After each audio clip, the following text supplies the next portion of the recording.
Welcome to Keep Canada Weird Remembers, a series that revisits strange times in Canada's strange past. Jordan, where are we going today? Well, we don't have to go far. Oh, good, because I'm lazy. We actually do, because this is going to be some time travel. We're heading to the wonderful province of Quebec and to the amazing time that was the 1980s. I was born in 81, so the 80s I see as, in a big way, as my era. Are you connected to the 80s? Well, I was born 1 year before you. Okay, so you're an 80s child. I'm an 80s child of mine. Mm-hmm. But I'm also a 90s child. It's hard to say what era I am. Yeah, that's the thing is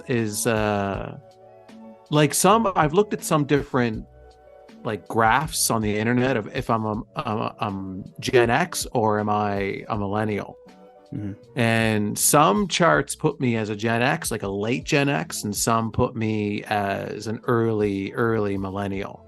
Okay. So you're and be in the same boat, only being 1 year apart. It's so complicated to not really know who you are. But what I do know is that I don't really have any strong connection to barbershops or hair care. I would go get my hair cut, once every couple months as a kid. Once I got older, I realized I could save a fortune by buying my own pair of buzzers. And I've been shaving my head or giving myself like that military crew cut once a month since probably 2010. Do you have any connection towards barbershops? Did you ever consider a career in hair care? I never considered it a career. I used to go to not a barber shop, but a hairstylist when I was young. A salon. A salon, yeah. And I used to really like to get elaborate haircuts when I was a kid. Oh. Yeah, I always, especially in the early 90s when Vanilla Ice was at his peak in his career, I used to go in and ask for my haircut just like Vanilla Ice's was.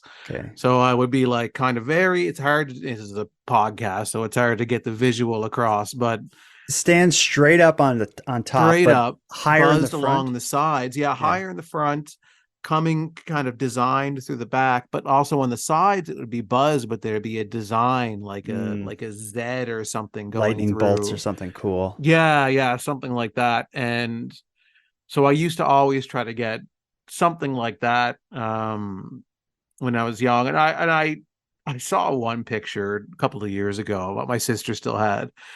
And my God, nobody stopped me and said, "You look like a complete idiot." And how dare this hairdresser? Like, she just did it for me, knowing how stupid I looked. Well, this makes a lot of sense because the story we're talking about, that we're traveling back in time to hear about, is how in the 1980s, in Quebec specifically, unlike any other province in Canada, Quebec regulated hair care and regulated to a pretty extreme extent. If you touched hair for money in any capacity, you needed government approval, you needed a license, and there were strict rules about whose hair you could treat, what you could do, how much you could be paid. But in the late 80s, mid to late 80s, it looked like the government was going to deregulate hair care in Quebec. And people were kind of on both sides of the issue. Some people thought it was going to destroy the hair care industry. Some people thought it was going to save it. So let's jump in the Keep Canada Weird time machine and hear some of the debate that surrounded deregulating hair care in Quebec in the 80s. Sitting atop most everyone's head is the basis of a big industry. And in Quebec, that industry is unlike anywhere else in Canada. Here, those who curl, cut, color, shave, shampoo, everyone who touches hair for money is regulated by government. Their qualifications, their pay, their actual job, it's all controlled. Even sex. Women's hairdressers are not allowed to do men's hair, and barbers cannot do women's. But the industry is changing. It's not like it used to be. Alex Imbriglio has been a barber for 28 years. So you take a new barber, a young barber, want to tape your hair nice, like 20 years ago, it was called pericomo cut. No way they can do it. And now more changes. The government wants to abolish many of its regulations. Men will be allowed to go to hairdressers, women to barbers if it's their wish. There'll be fewer controls on job definitions, things like who can give shaves and who can't. But government will continue to regulate salaries, which many in the industry do not want.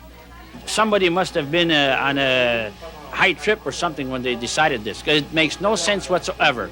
Many others just don't like being regulated by outsiders. What we're scared of is some of the people who direct that. They're not hairdresser.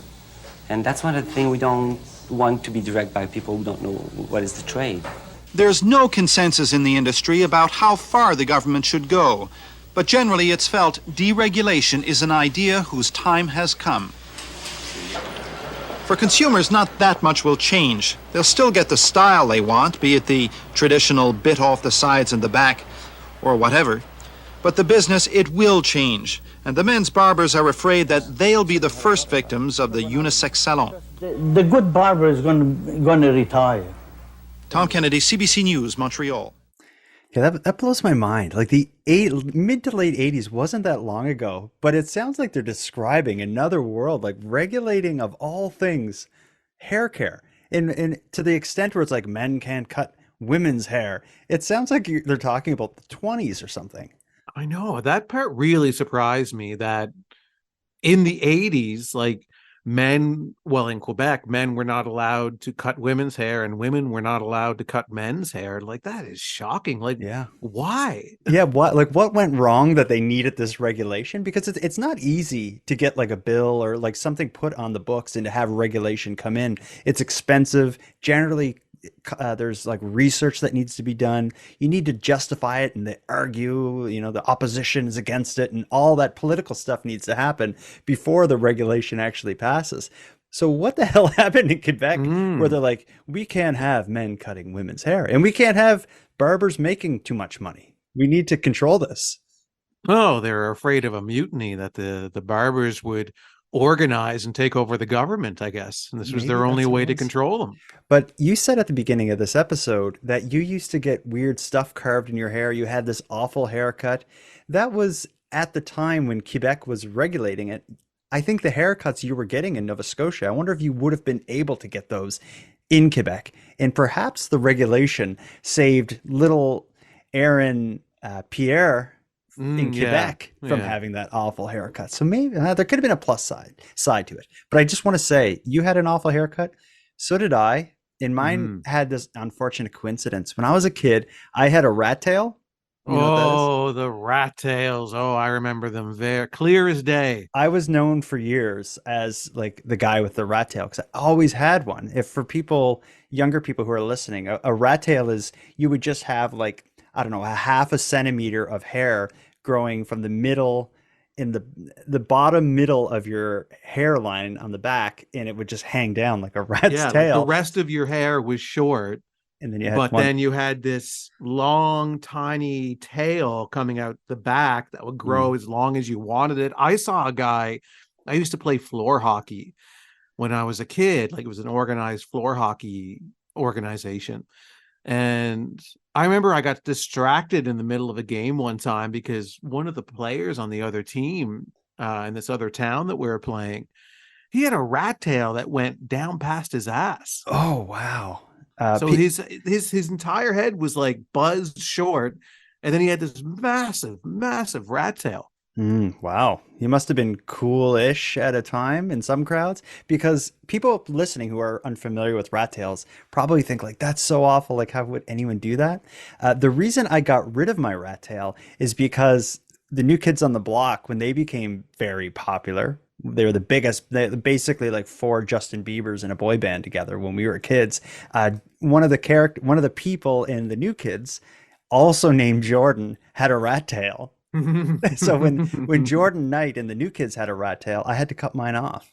Because you were anti New Kids on the Block, were you? Well, I just didn't want to also be named Jordan and have the same unique hairstyle as the guy in the New Kids. So right. Yeah.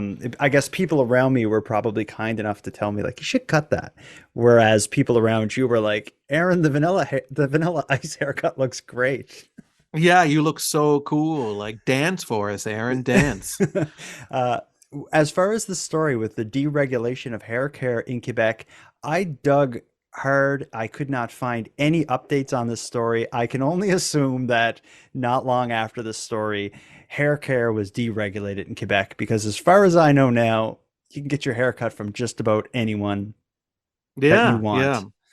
I had a female barber for a while. She, went to barber school, and I would go to her. Her shop is up by, for people who live in Cape Breton, it's up by the Mayflower Mall. Mm. And she did hot shaves. So I started Oh. going there to get before I had kept a beard all the time. I would go there for a hot shave. Ooh, hot And shave as they heat up like the foam and they put it on your face and heat up the razor as they shave you? I don't think they heat up the razor, but it's a bit of a process where like there's some lotions involved. You get a hot Mm. towel on your face, so you hold it Mm. there, like it gets wrapped around your face for quite a while.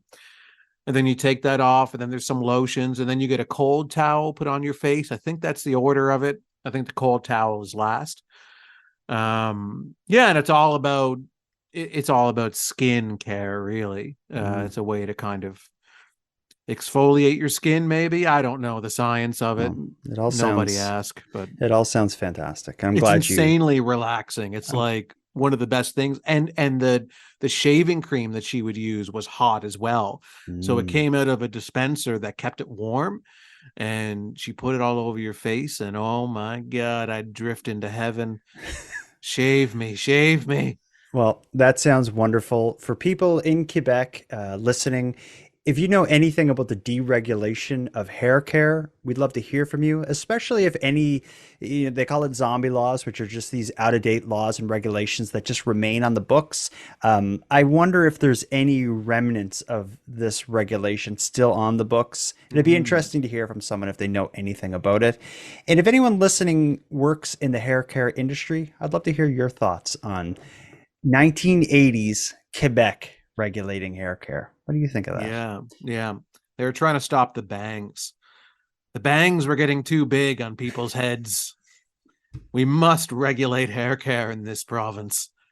I'm wondering if Quebec was the only, like, do other places in the world, did they do this at the time? Like, was this a traditional thing? Maybe in some Well, places. I'm sure in there's some parts of the world now where a man can't get a woman can't cut a men's hair and all that stuff. Maybe. This a world's a big place full of differing views on gender and everything else. Yeah, I just say whoever's the best cutter should be the cuttee. Well said, Aaron. But let's wrap this up. Aaron, until next time, Jordan, until next time. keep pampering yourself with those hot shaves, and I'm going to try one. I would be willing to let you shave me. Keep Canada Weird is written, hosted, and produced by the Nighttime Podcast.